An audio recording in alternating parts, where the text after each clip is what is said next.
Olá, estamos aqui para fazer um apanhado de sugestões e dicas para quem vai fazer prova do Enem.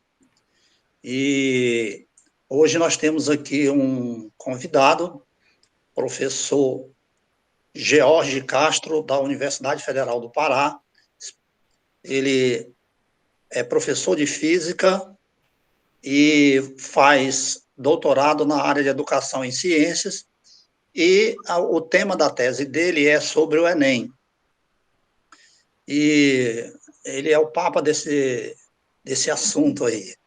Então, nós resolvemos trazê-lo para dar algumas dicas para vocês, do que vocês devem, depois de 3 anos de ensino médio e mais o restante aí do ensino básico, o que você deve fazer e o que você não deve fazer nesses 2 dias de provas do Enem. E para isso nós trouxemos ele aqui. Tudo bom, Jorge? Olha aí, é com você agora. Olá, bom dia, professor Deusivaldo. A todos que vão ver essa gravação futuramente, saibam que nesse momento, no dia 12 de novembro, que nós estamos realizando aqui essa gravação, às 9h30 da manhã, eu deixo aqui o meu desejo de boa prova a todos, fico torcendo para todo mundo que a gente puder alcançar com essa gravação, porque eu sei que o momento é tenso, eu sei que realmente dá aquele frio na barriga, é um momento decisivo na vida de qualquer jovem. Então, a gente, solidário a isso, né, a gente tenta contribuir. Como é que a gente pode contribuir? Levando a nossa experiência aqui. E eu agradeço, então, ao professor Deusivaldo pela oportunidade de estar falando. E esqueça esse negócio de papa do Enem, não. Eu sou um estudioso do Enem, como existem vários no Brasil todo, e até digo aí para os colegas que são da rede federal, seja dos IFs, seja das escolas de aplicação, ou até mesmo das universidades federais. Esse é um bom tema de pesquisa. Pesquisem sobre o Enem, né? Quem está na área de educação também pode pesquisar sobre o Enem. A gente vê muitos estudos vindos da área de estatística, muitos, mas a gente vê poucos ainda da área de educação. Então, é bom ter esse olhar. Então, Jorge, eu tenho 2 perguntas para te fazer aqui, e que vai ser o mote da nosso encontro. Então, o que o aluno pode fazer para melhorar o rendimento dele agora nessa reta final e também depois desse longo tempo aí? Olha, bem, não existe nenhuma solução mágica de uma semana. Se eu dissesse para vocês que existe alguma coisa que simplesmente você não estudou nada, porque às vezes o aluno espera isso, né? Eu não estudei nada e eu quero me dar bem. O que é que eu faço nessa última semana? Não tem. Se eu dissesse que existe essa dica, simplesmente eu era um charlatão, não era um pesquisador. Isso não existe. Mas é claro que há como você tentar melhorar seu rendimento. E quando eu digo melhorar, no Enem você fica de fora, né, da universidade por 1 ponto, por 1/10 de ponto. Então, se você melhora 3 pontos, 4, 5, até mesmo 1/10 que você melhore, isso pode significar você entrar ou não na universidade. Então, assim, o que a gente pode dar é algumas dicas de como melhorar, incrementar, dar um incremento nesse rendimento. Você já está ali com a tua preparação feita, e como eu posso incrementar ele? Como é que eu posso acrescentar alguma coisa a ele? Nessa última semana, primeiro, dê prioridade àquilo que vale mais ponto. E aí eu tenho que ter muito cuidado quando eu falo isso. Valer mais ponto. De maneira geral, as pessoas ouvem na mídia que o Enem ele tem 5 provas e todas elas vão de 0 a 1.000. Pois bem, eu queria logo desmistificar isso daqui. Isso não é verdade.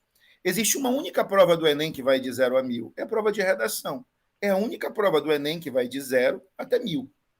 E as demais provas? As demais provas, elas têm o que a gente chama de réguas diferenciadas. Por exemplo, vamos lá. Matemática é a que mais se aproxima de 1.000. A nota máxima de matemática, ou seja, de quem acerta as 45 questões, ela fica em torno de 980, 960. E deixa eu falar para vocês uma coisa: houve um ano que já passou de 1.000. Você vai falar assim, George, teve um ano que matemática, quem acertou tudo, tirou mais de 1.000, tirou mais de 1.000. Isso é possível. Nunca foi estabelecido esse critério de que, esse limite de que a prova das áreas de conhecimento tem que valer no máximo 1.000. Redação, sim, redação é de 0 a 1.000. Mas nas áreas de conhecimento, os valores, eles variam de área para área. Matemática é sempre aquela que tem a régua mais extensa. O que significa isso? Aquela que tem a pontuação máxima mais alta. Ok, então eu tenho que priorizar duas coisas. Vamos lá, agora, nessa última semana, redação, porque redação vai até 1.000, e matemática. Por quê? Porque matemática tem uma régua mais extensa. Legal. Agora, priorizar não quer dizer que você não vai dar importância para as outras áreas do conhecimento. Claro que não. Quando eu digo priorizar, é você separar um horário de estudo um pouco mais estendido, né, nessa última semana, priorizar a revisão dos conteúdos de matemática, fazer uma ou duas redações em uma semana e levar para o seu professor para ele dar uma olhada, que sempre dá para corrigir alguma coisa. Fazer isso. Bem, e tirando, né? Vamos lá, George, você já falou que matemática e redação têm as pontuações mais altas, né? Redação 1.000 e matemática fica muito próximo de 1.000, a pontuação máxima. E depois? Depois aí a gente tem ciências da natureza na ordem, depois a gente tem ciências humanas e, por último, linguagens. A nota de ciências da natureza, a nota máxima, fica em torno ali dos 880.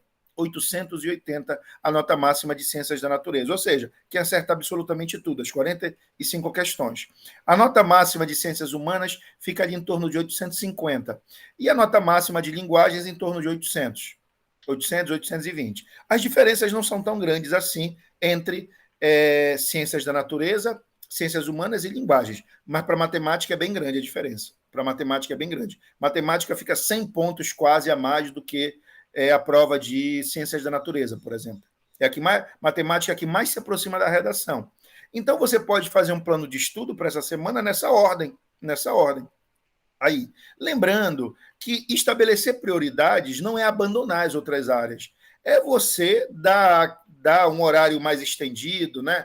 Investir mais naquele momento ali, naquelas áreas que valem mais. Em relação à redação, gente, tem uma dica que é muito importante. A redação ela cobra um repertório sociocultural. E a redação do Enem ela tem uma característica.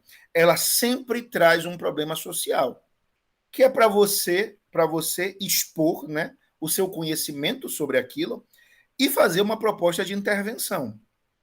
Bem, então, onde a gente consegue ter acesso ao debate sobre problemas sociais, além das aulas que a gente tem de geografia, de sociologia, na área das ciências humanas. Alguns professores da área de ciências da natureza debatem problemas sociais, é verdade, debatem. Mas eu não posso dizer também que isso daí é algo muito comum, né? É mais na área das ciências humanas. Mas, felizmente, na área das ciências da natureza, a gente já tem iniciativas assim. Pois bem, eu vou dar uma dica que é a seguinte: faça o seu celular trabalhar para você. George, como é que eu faço o celular trabalhar para mim?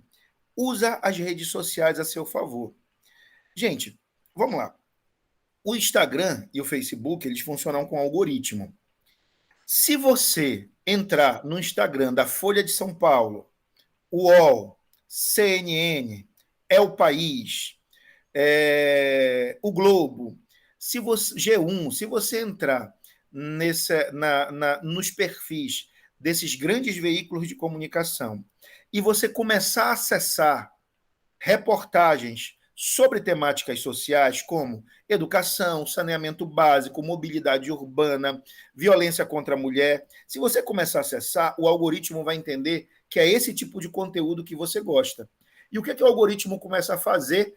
Imediatamente te dar mais conteúdo sobre isso. Colocar lá no seu feed, né, mais conteúdo sobre isso. Então, eu sempre digo que as redes sociais podem sim ser utilizadas para preparação para o Enem. Esse é um exemplo. É claro que quando você lê uma notícia, não quer dizer que você sabe fazer a redação do Enem, né? Mas pelo menos você leva esse repertório, você leva esse acesso a um debate mais amplo que você conseguiu ler.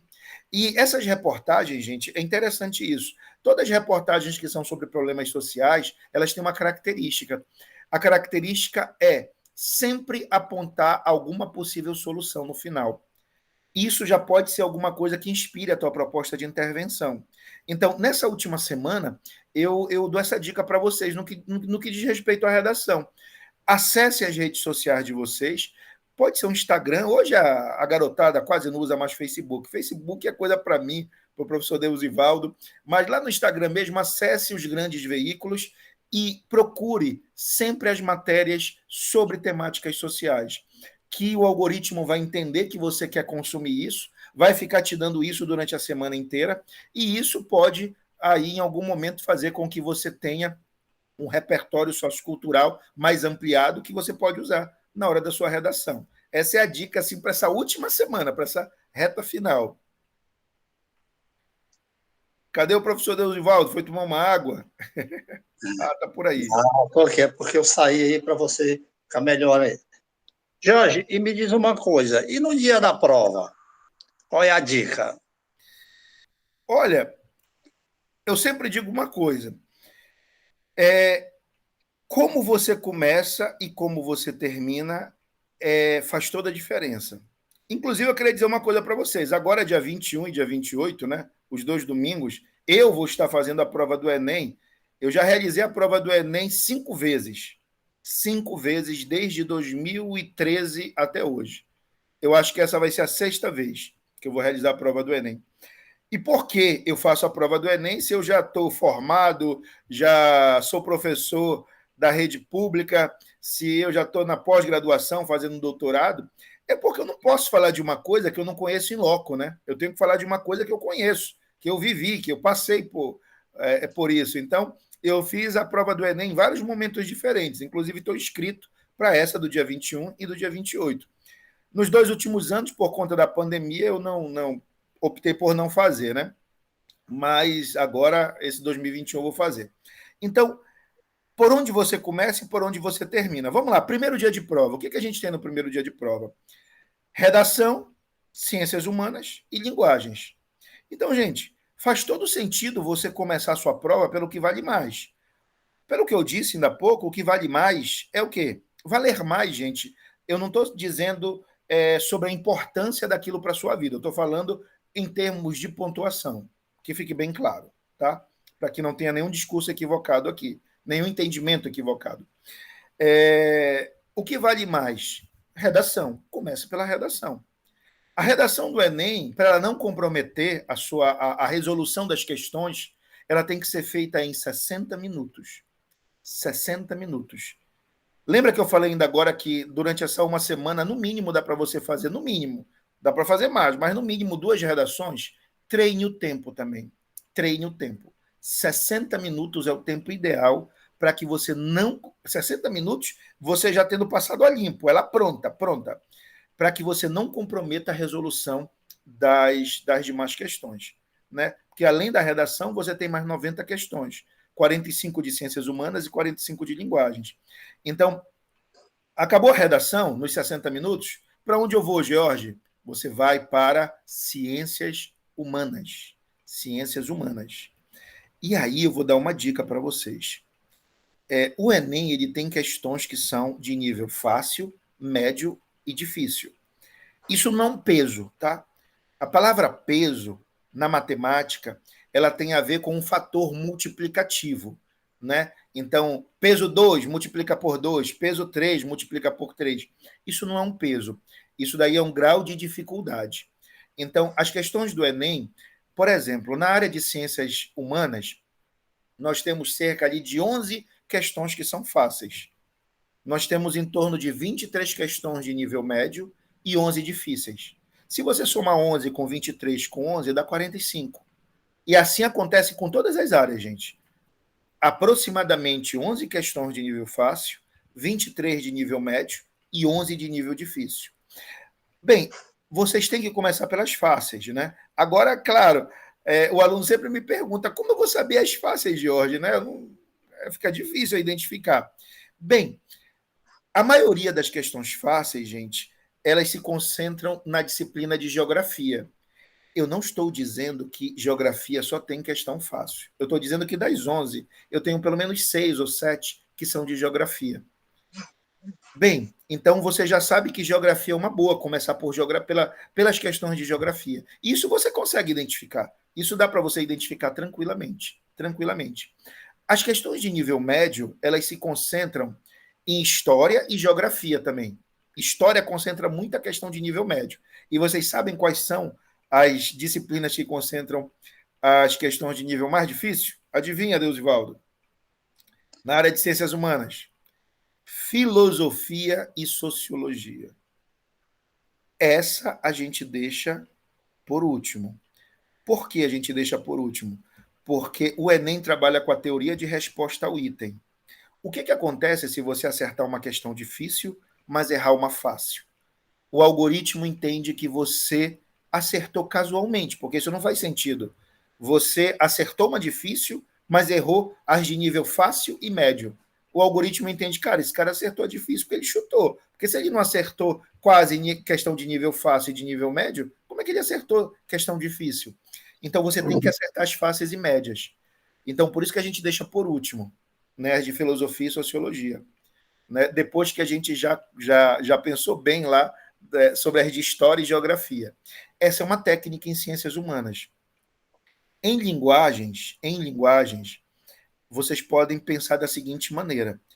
Quais são as questões mais fáceis da área de linguagens? As questões mais fáceis são aquelas de interpretação de imagem. Todas aquelas que vocês veem que tem a ver lá com a habilidade da linguagem verbal e não verbal, quando mostra, por exemplo, a imagem de uma campanha publicitária ou de uma campanha, né, governamental da área de saúde, enfim, tudo aquilo que for interpretação direta de imagem, você faz logo. Depois você vai para aquelas que têm texto curto, que são as de nível médio. E as de nível difícil, geralmente, são as questões de texto longo ou de 2 textos. Na área de linguagens, tem questões que têm texto imenso. Essa, o nível dela ou é médio ou é difícil. As questões que têm 2 textos, essa também é de nível médio ou difícil. Você deixa para depois. Então, tá aí a estratégia do primeiro dia. Eu já estou dizendo para você como você começa a prova, como você termina, né? Redação, ciências humanas, linguagens. Quando você sair da redação, depois dos 60 minutos, você vai para a área de humanas. Chegou na área de humanas, o que eu faço primeiro? Geografia. Depois parto para as questões de história e, por último, filosofia e sociologia. Quando eu vou para a área de linguagens, o que eu faço? Eu procuro as questões de interpretação de imagem diretamente. Simples, só imagem. Se for imagem e texto, não. Só imagem. Depois vou para as questões de texto mais curto. Por último, eu vou para as questões de texto mais longo ou de 2 textos, porque pode acontecer uma coisa que todo mundo aqui que já fez o Enem sabe que acontece. Já aconteceu comigo isso. Às vezes não dá tempo de você, no primeiro dia, fazer todas as questões. Você não consegue fazer. Eu já tive que chutar no cartão. Estava faltando 8 questões, não ia dar tempo. Estava faltando 10, 5 minutos para acabar, para o fiscal tomar minha prova. Não ia dar tempo de eu ler, não ia dar tempo de eu ver. Eu fui para o cartão. Mas sabe qual foi a certeza que eu tive? Que eu deixei por último as mais difíceis, porque essa eu posso chutar. As mais difíceis, se eu tiver que chutar algumas, que eu chute as mais difíceis, não as mais fáceis. Não sei se deu para entender. Deu para entender aí, Deusivaldo, a lógica da coisa? Sim, tem um planejamento total aí, certo? Tá vendo? Ó, faz toda a diferença como você começa e como você termina. E no segundo dia, tem uma lógica aí também? Tem, no segundo dia, vamos lá, segundo dia a gente tem o quê? Um domingo depois, né? Um domingo depois, não, desculpa, uma semana depois, no próximo domingo, do dia 28, você começa por matemática, porque vale mais. Eu até digo uma coisa para vocês. Não divida o tempo no meio. Se você tem, olha só, vamos lá. Se você tem 4 horas e meia para fazer a prova, porque é 4 horas e meia oficialmente, mas ultimamente a gente tem dado mais 30 minutos, né? Então, beleza. Se você tem 5 horas, vamos colocar assim, né? Que seja dado mais 30 minutos aí. Se você tiver 5 horas para fazer a prova, não divida no meio 2 horas e meia para matemática, 2 horas e meia para ciências da natureza. Não faça isso. Dê 20 minutos a mais para matemática, ou até meia hora a mais. Aí você vai falar, por que, Jorge? Eu falei ainda há pouco. Matemática tem uma nota máxima que é 100 pontos maior do que ciências da natureza. Matemática tem uma nota máxima 100 pontos a mais. Então, nossa, você não pode tratar aquilo que é igual àquilo que é diferente, né? Então, já que matemática vale 100 pontos a mais, você precisa deixar um tempo maior para matemática. Beleza. Em matemática, quais são as questões que se apresentam de nível fácil? As questões de interpretação direta de gráfico, as questões de relação entre grandezas, são as questões que, de cara, já são as mais fáceis. Todo mundo que faz o Enem sabe o que eu estou falando aqui. Sempre tem questão de relação entre grandezas, sempre tem questão de interpretação gráfica, sempre, de tabelas e gráficos. Essas são as mais fáceis. E as de escala também. As de escala, às vezes, fácil, às vezes, nível médio. Quais são as questões de nível médio no Enem? As questões de nível médio geralmente ficam ali com conhecimento geométrico. O conhecimento geométrico, tanto geometria plana, espacial, como projeções ortogonais, ali ficam as questões de nível médio. E, por fim, você tem lá as questões de probabilidade estatística, que são as questões mais difíceis quando cai no Enem, as de probabilidade estatística. Claro que eu estou passando assim uma visão geral, né, gente? Tem palestras que eu sou mais detalhista nisso, né? Só que agora eu não vou prender vocês aqui 2 horas, né? Só um tempinho de vocês verem essa gravação e poderem ter uma dica aqui. Acabou a prova de matemática, você vai para ciências da natureza.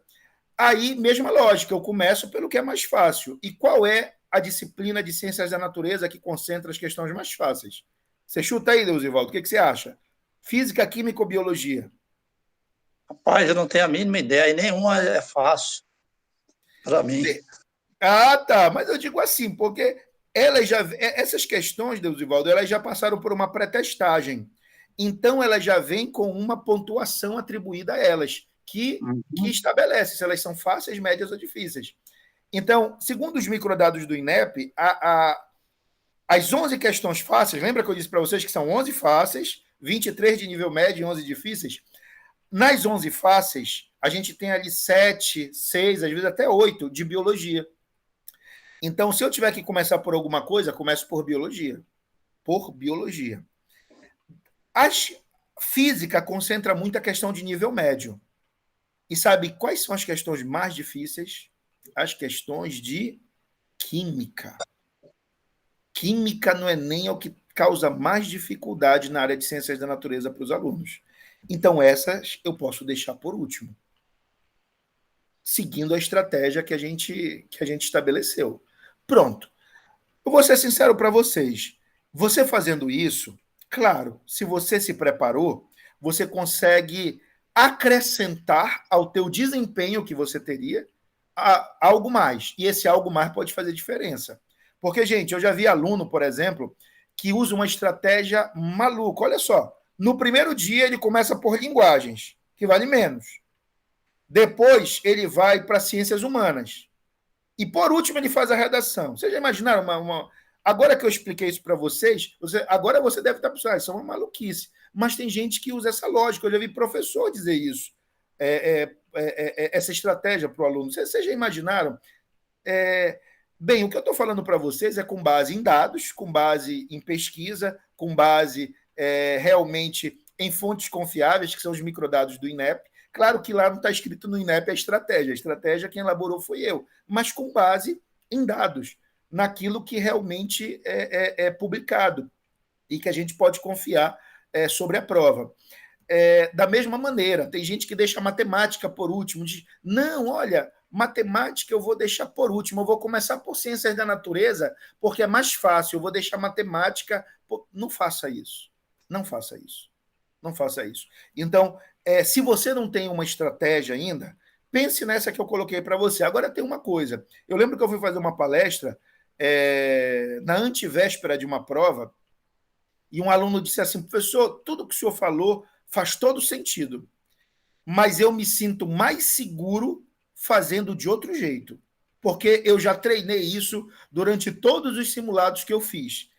Minha resposta para o aluno: então, fique com o seu jeito, porque o que eu quero trazer para você não é algo para te trazer insegurança ou desconforto, né? Se você já está seguro de uma outra maneira, então, paciência, deixa correr isso aí, seja o que Deus quiser.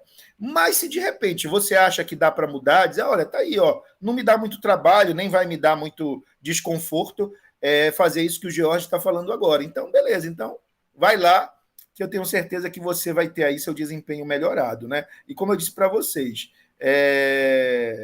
qualquer melhora de desempenho, gente, de 10 pontos, de 20 pontos, de 1 ponto, pode significar você estar dentro ou fora da universidade. Espero que eu tenha conseguido responder a pergunta, Deusivaldo. Sim, George, é excelente aqui. Agora, eu quero aproveitar e deixar uma dica aí também para os alunos, em relação ao dia da prova, que não tem a ver exatamente aí com isso que tu falaste, mas eu trabalhei muito tempo em vestibulares e, e a gente sabe que o aluno vai passar 4 a 5 horas aí e ele faz algumas coisas véspera da prova e no dia da prova que costumam ter efeito na prova. Por exemplo, dizem: ó, você vai liberar a tua cabeça aí e tal, ficar tranquilo, fazer algo que tu gosta, tu gostas. Aí o cara pega no dia anterior e vai jogar bola, e faz tempo que ele não joga bola, no outro dia ele amanhece quebrado, cara. Todo dolorido, vai para a prova lá. Todo mundo sabe como é que a gente faz isso. Outra coisa, alimentação. O cara come todo dia, a pessoa, todo dia ela tem um tipo de alimentação. Aí no dia da prova ele pega e come lá uma série de coisas que o intestino dele não está acostumado a ter. Rapaz, nós sabemos, aí tem um efeito lá no dia da prova que ele, em vez de a cabeça dele estar liberado para fazer a prova, ele está pensando em como deter gases e outras coisas aí. Isso parece brincadeira, mas é terrível, certo? Então, procurem arrumar a alimentação que você vai fazer, pega 3, 4 dias antes, treina essa alimentação também, para você não ter problema lá, porque o cara leva um bando de coisas que no dia da prova ele termina tendo isso aí também, certo? E para completar, eu queria saber o que que você diz aí para se despedir. Antes de tudo, eu quero agradecer a sua presença. Vocês devem lembrar que o George está fazendo doutorado, uma tese em cima dessa questão do Enem. Ele não está falando aí porque ele dá aula de pré-vestibular só e ele é um, um acadêmico que vai lá. Vocês vão ver muita coisa aí na internet sobre isso. Ele é um estudioso, uma tese de doutorado. Prestem bem atenção. Então, o que um cara geralmente, aí desses vídeos que vocês vão ver, não tem essa capacidade, porque o cara não enxerga isso, ele não estudou as provas do Enem, ele só tem aquela prática ali de cursinho, etc. Então, os meus parabéns e muito obrigado por você se dispor a vir aqui, certo? E ajudar nossos alunos do Instituto Federal do Maranhão, especificamente de Codocite. Olha, Deusivaldo, eu mais uma vez agradeço o convite, é muito bom poder estar ajudando aí essa rapaziada. Eu tenho algumas coisas a dizer que são simples. A primeira é que uma prova não lhe define. uma prova, ela te avalia naquele momento da tua vida. E a tua vida tem vários momentos. Então, claro que eu torço para tudo dar certo para vocês, para que vocês estejam comemorando no início do ano que vem a entrada na universidade. É isso, para isso que a gente trabalha, é isso que a gente torce, né? Mas assim, vá com tranquilidade de saber, se não der agora, ano que vem eu vou conseguir. Né? Se o meu momento não for agora, porque a gente tem que ter essa tranquilidade, isso faz a gente relaxar um pouco. Se você disser tem que ser agora, não pode ser em outro momento, eu quero, isso te causa uma tensão muito grande. E o professor Deusivaldo ele tocou num ponto muito importante. Uma coisa é a preparação intelectual para a prova, e outra coisa é a preparação física e a preparação emocional. Eu, durante essa minha carreira, eu sempre atuei preparando alunos antes para o vestibular tradicional, depois para o Enem, e ultimamente preparando professores para preparar alunos para o Enem, né? Que eu tenho essa atividade de fazer formação com professores sobre isso. Então, assim, o que a gente percebe é que muitos alunos perdem para fatores emocionais. Alunos altamente preparados, inclusive. Alunos que a gente, às vezes, até se pergunta como ele não passou. Não passou porque ele perdeu para ele mesmo. Ele não perdeu para a prova, ele não perdeu para a concorrência, ele perdeu para ele mesmo, no sentido de não conseguir ter esse autocontrole.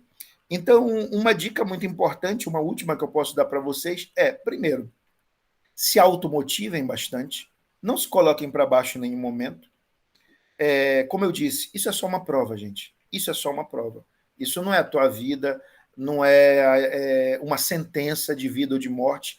Isso é uma prova que todos os anos acontece. Todos os anos acontece. Isso não define quem você é.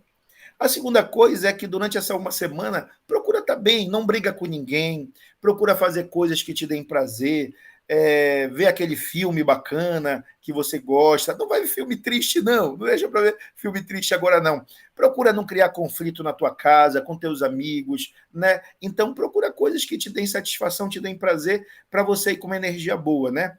E se você for uma pessoa religiosa, vale muito a pena, sim, você fazer uma semana de oração, você realmente aí mergulhar nesse universo que é o universo da espiritualidade, se você é uma pessoa que tem esse viés, porque isso também vai te fazer bem, né? Então é a minha dica e fica a minha torcida para vocês, e mais uma vez, muito obrigado aí, Deusivaldo. Obrigado mais uma vez. Eu vou interromper aqui e